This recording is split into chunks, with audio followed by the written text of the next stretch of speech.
For most of his life, Michael Jackson has been in the spotlight, most recently because of what has been described as bizarre behavior that has now led him to be charged with sexually molesting a 13-year-old boy. If convicted, he could spend 20 years in prison. Now out on bail and awaiting trial, tonight, Michael Jackson speaks out for the first time about his arrest, his accuser, and the charges that have, for the moment, made his life a shambles. We sat down with Michael Jackson on Christmas Day at a hotel in Los Angeles, one of several cities where he has been in seclusion since authorities in Santa Barbara officially charged him with 7 counts of sexual molestation and 2 counts of using an intoxicating agent reported to be alcohol to seduce the boy. What is your response to the allegations that were brought by the district attorney in Santa Barbara that you molested this boy? Totally false. Before I would hurt a child, I would slit my wrists. I would never hurt a child. These are totally false. I was outraged. I could never do something like that. This is a kid you knew? Yes. How would you characterize your relationship with this boy? I've helped many, many, many children, thousands of children. Cancer kids, leukemia kids. This is one of many. Michael Jackson says his accuser is among thousands of children he's invited to his 2,600-acre Neverland Ranch in California to play in his amusement park, visit his zoo, watch movies, play video games, and feast on their favorite foods. Tell me why you developed Neverland. Because I wanted to have a place that I could create everything that I never had as a child. So you see rides, you see animals, there's a movie theater. I was always on tour, traveling, you know, and I never got a chance to do those things. So I compensated for the loss. I have a good time. I mean, I can't go into a park. I can't go to Disneyland as myself. I can't go out and walk down the street. There's crowds and bumper-to-bumper cars, and so I create my world behind my gates. Everything that I love is behind those gates. We have elephants and giraffes and crocodiles and every kind of tigers and lions, and we have busloads of kids who don't get to see those things. They come up, sick children, and enjoy it. They enjoy it in a pure, loving, fun way. It's people with a dirty mind that think like that. I don't think that way. That's not me. And do you think people look at you and think that way today? If they have a sick mind, yeah. And if they believe the trash they read in newspapers, yeah. And it's not, just, remember something, just because it's in print doesn't mean it's the gospel. People write negative things because they feel that's what sells. Good news to them doesn't sell. And Jackson says his relationship with this boy he first met a year ago was positive. He says he was determined to help him with his battle against cancer. So when he would come over, what would he do? What would you do? I'll tell you exactly. When I first saw him, he was totally bald-headed, white as snow from the chemotherapy, very bony, looked anorexic, no eyebrows, no eyelashes.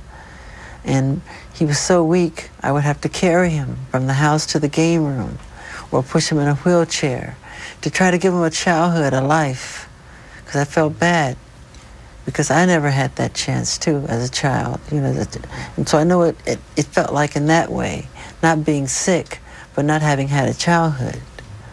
So my heart goes out to those children. I feel their pain. Jackson says he tried to help in the healing process by taking the boy around the grounds of Neverland to Jackson's favorite places. He had never really climbed a tree, so I had this tree that I have at Neverland. I call it my giving tree, because I like to write songs up there. I've written many songs up there. So I said, you have to climb a tree. That's part of boyhood. You just got to do it. And I helped him up, and once he went up the tree, we looked down on the branches, and it was so beautiful. It was magical. And he loved it, to give him a chance to have a life, you know, because he was told he was going to die. They told him, they told his parents to prepare for his funeral. That's how bad it was. and I put him on a program. I've helped many children doing this. I put them on a mentor program.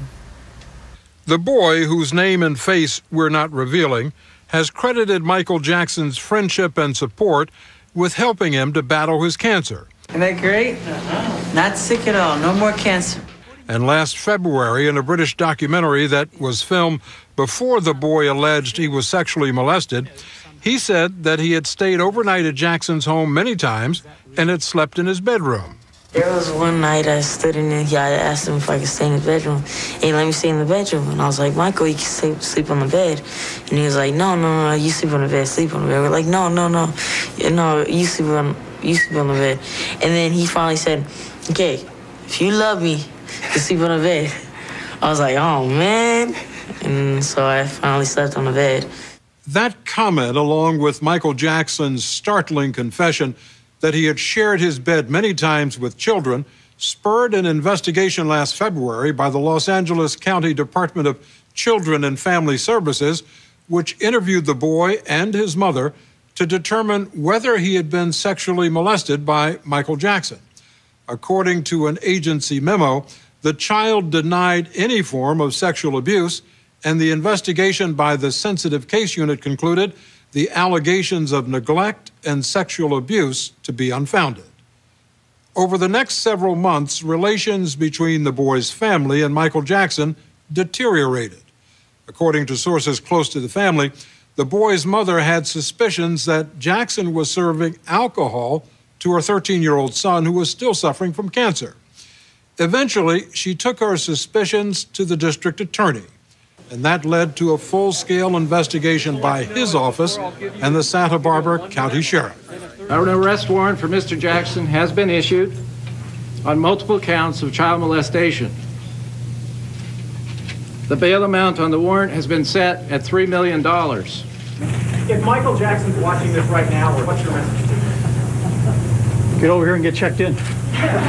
We would encourage him to turn himself in and cooperate with law enforcement. With that announcement 2 weeks ago, Michael Jackson's future and his career were in serious jeopardy. At 12:05 today, Michael Jackson was taken into custody. He surrendered to authorities and was booked on child molestation charges of lewd and lascivious conduct with a child. What was going through your mind when you're taken into a police station in handcuffs to have a mugshot taken that you know was going to be shown around the world? They did it to try and belittle me, to try to take away my pride. But I went through the whole system with them. And at the end, I wanted the public to know that I was okay, even though I was hurting. What happened when they arrested you? What did they do to you?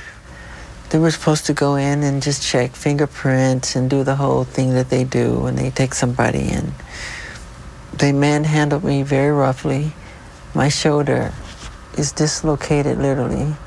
It's hurting me very badly. I'm in pain all the time. See this arm? This is as far as I can reach it. Same with this side over here. Because of what happened at the police station? Yeah, at the police station. And what they did to, if you saw what they did to my arms,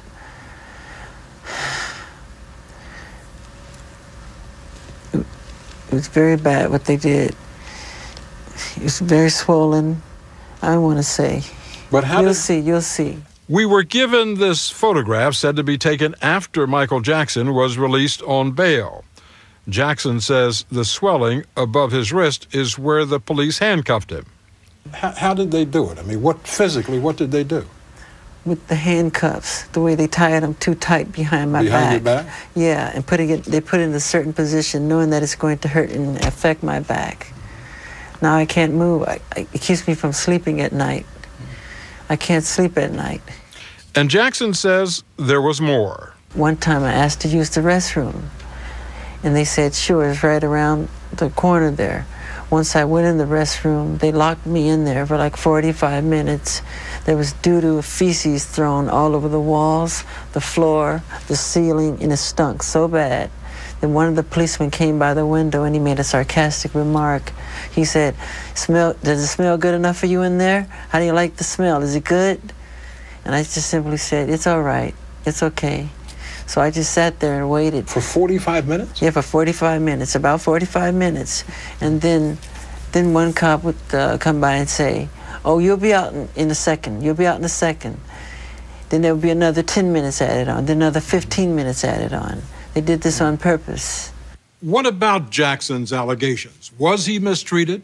Did the police injure his arm and shoulder? Did they lock him in a bathroom for 45 minutes? To get answers to those questions, we made repeated calls to both the sheriff's office and the office of the district attorney.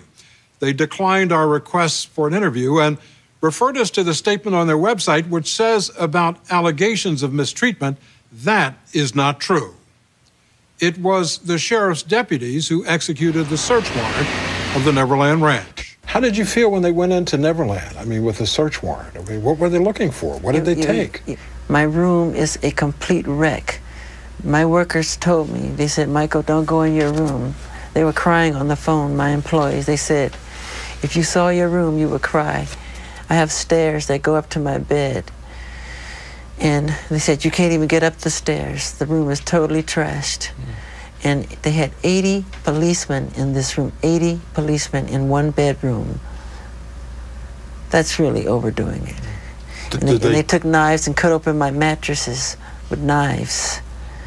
Just cut everything open. Did they take anything from Neverland? I'm not sure what they took. They never gave me a list. But you're saying that they destroyed your property? Yes, they did. And then what they did was they made everybody that worked at the property, they locked everybody out of the house. They had the whole house to themselves to do whatever they wanted. And they totally took advantage. They went into areas they weren't supposed to go into, like my office. They didn't have search warrants for those places. And they totally took advantage. And the room is a total wreck, they told me. And I don't think I want to see it. I'm not ready to see it yet. So you haven't been back there? I've been back there, but not in my bedroom. I won't live there ever again. I'll visit Neverland. It's a house now, it's not a home anymore. I'll only visit there. What time is it? Because I'm hurting. I don't feel good. All right. In a moment, Michael Jackson tells us why he still believes it's appropriate to have children sleep in his bed. And he lashes out at the family whose child he's accused of sexually molesting. More of Michael Jackson's story when we return. This is not the first time Michael Jackson has been accused of child molestation. 10 years ago, he was accused of sexually abusing another young boy. However, after that boy refused to testify, and after Jackson paid the boy's family millions of dollars to settle a civil lawsuit, Jackson was never charged. Although the family in the current case against him has filed no lawsuit and says it does not intend to, Michael Jackson is still suspicious of their motives. Greed, money, somewhere greed got in there and somebody, I can't quite say, but it has to do with money. It's Michael Jackson. Look what we have here. We get money out of this. That's exactly what happened. What I don't understand is why today, and I know you say it's money, but who? I mean, why would he turn around and say, Michael Jackson sexually molested me, if it weren't true? Because parents have power over children. They feel they have to do what their parents say. But money is the root of all evil, as you know. The love of money is the root of all evil. And this is a sweet child, and to see him turn like this isn't him. This is not him. So you don't think this comes from him, this comes from his parents? No, this is not him, no. I know his heart. Jackson said that even if he could, he would never settle this case, as he did when similar charges were made in 1993. So if you were innocent, why would you pay? I mean, to keep it quiet. I mean, why not go into court and fight for your good name? I'm not allowed to talk on that. I'm going to stop for 1 second. Sure. There we go. Jackson's attorney, Mark Garagos, told me that if I wanted an answer to that question, I'd have to ask him. I mean, remember what happened to him 10 years ago. He was humiliated. He went through where somebody was examining him, was photographing him, was having him, humiliating him in the worst way in terms of looking at his private parts and photographing his private parts. And he was subjected to some of the most just intrusive kinds of things that you could ever imagine. I can only try to put myself into that situation and say, look, if money could make that situation go away, maybe that was the calculus then. I don't know, and I don't want to second guess it. But what you end up with is the public perception that this has happened not once, this has happened twice, that young boys have come forward to accuse him of sexual molestation over the last 10 years. And he has made public comments about how he enjoys sharing his bed with children. Can you understand how the public might feel that, hey, maybe there's something here, there's a lot of smoke? Well, look, there's a lot of smoke, but I think it's a lot of the people who blow the smoke are twisting what's happened. I understand when people say now there's somebody else who came forward, but I think in all fairness, most people get it. Most people understand that this case is not about anything but money. We asked the mother of the accuser who made these latest allegations to tell us her side of the story, but she declined and would not authorize anyone else to speak on her behalf. That British documentary last February, which you didn't like. Yeah, I didn't like it. You said in that documentary that many children have slept in your bedroom. You said, yes. and I'm going to quote here, why can't you share your bed? The most loving thing to do is to share your bed with someone. Yes. As we sit here today, do you still think that it's acceptable to share your bed with children? Of course. Of course, why not? If you're going to be a pedophile, if you're going to be Jack the Ripper, if you're going to be a murderer, it's not a good idea. That I'm not. That's how we were raised. And I didn't sleep in the bed with the child. Even if I did, it's okay. I slept on the floor. I gave the bed to the child. But given all that you've been through, yeah, given the allegations, given the innuendo, why would you put yourself in a position where something like this could happen again? Well, I'm always more cautious, but I would never stop helping and loving people the way Jesus said to. He said, continue to love, always love. Bring on the children, imitate the children. Not childish, but childlike. That may sound naive, but Jackson attorney Mark Garrigo says they did take precautions. They were at all times during that February 7th to March 10th period of time, whenever Michael was there was always a third party around, always. What about the allegation that some kind of intoxicating agent, said to be wine, was given to this child to make him more pliable? Ludicrous. I mean, it's ludicrous on its face. There are in excess of 100 employees at any one time at that ranch. There is full-time security at that ranch. There are people who are there at all times, day and night, 24/7, who are specifically instructed to make sure that people don't do that. The kids are nowhere near alcohol or liquor. You're a parent. You've got 3 children. Yes. Would you allow your children to sleep in the bed with a grown man who was not a relative, or to sleep in the bedroom? Sure. If I know that person, trust them, and love them. That's happened many times with me when I was little. Would you, as a parent, allow your children to sleep in the same bedroom with someone who has the suspicions and allegations that have been made against you and about you today? Would you allow that? Someone... If you knew someone who had the same kind of allegations that I have know been exactly made what you're against you, saying. would you let your children My children? sleep in that man's bedroom? If I knew the person personally, because I know how the press is, I know how people can twist the truth. If I knew the person personally, absolutely yes. Absolutely. I wouldn't have a problem with it. Do you know how this looks to a lot of people? I mean, do you understand that? How does what look? How the fact that you know would... why? People think sex. They're thinking sex. My mind doesn't run that way. When I see children, I see the face of God. That's why I love them so much. That's what I see. Do you know any other man your age, a 45-year-old man, who shares his bedroom with children? Of course. Not for sex. No, that's wrong. Well, let me say, from my perspective, my experience, I don't know any 45-year-old men who are not relatives of the children who share their bedroom with other children. Well, what's wrong with sharing your bed? I didn't say I slept in the bed. Even if I did sleep in the bed, it's okay. I am not going to do anything sexual to a child. It's not where my heart is. I would slit my wrist first. I would never do anything like that. That's not Michael Jackson, I'm sorry. That's someone else. And the Michael Jackson of today is not the Michael Jackson who, at one time, was the #1 pop star in the world. His Thriller CD topped the charts, while his latest didn't crack the top 10. What has this done to your career? What has it done to my career? What has it done to your career? In what way? How has it impacted you? Touring, record sales? My album's #1 all over the world. All over the world. America's the only one because I don't want to say too much. But it's not #1 in the United States. It was conspiracy, yeah. I don't want to say too much. I'm done.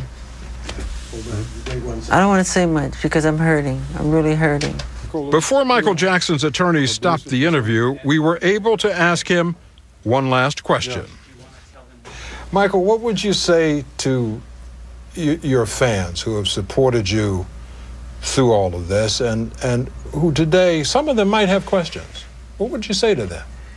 Well, I would tell them I love them very much, and they've learned about me and know about me from a distance. But if you really want to know about me, there's a song I wrote, which is the most honest song I've ever written. It's the most autobiographical song I've ever written. It's called Childhood. And thank you for your support, the fans around the world. I love you with all my heart. But for granted any of it. And I love them dearly, all over the world.